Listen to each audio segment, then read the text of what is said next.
Alors, qu'est-ce qui s'est passé la journée que je me suis rendue à l'hôpital? Tout d'abord à la réception, la dame qui m'avait accueillie, elle m'a accueillie tout d'abord en anglais, mais je lui ai expliqué que j'étais purement francophone parce que c'était ma première langue. Alors, elle a quand même fait de son mieux de me parler en, en français. Malheureusement, j'ai senti qu'elle n'était pas totalement confortable avec cela. Alors, on a continué la conversation, je peux dire en franc-anglais, parce que je me débrouille pas mal en anglais. Alors, j'ai pu passer la réception sans problème.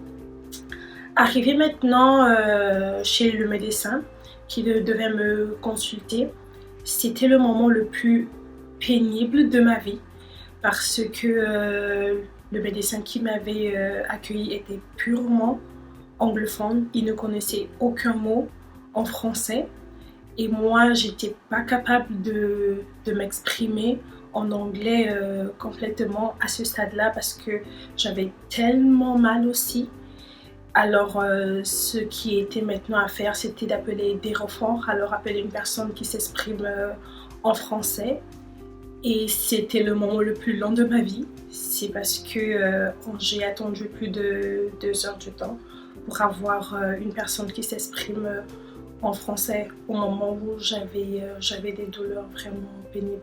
Face à cela, si j'avais eu un service en français purement actif, je pense que ça allait baisser mon niveau de stress aussi et je me sentirais plus à l'aise.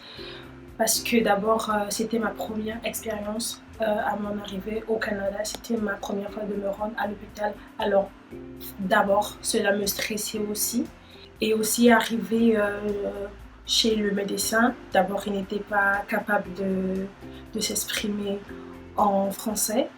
Cela a été plus compliqué et j'ai attendu plus longtemps.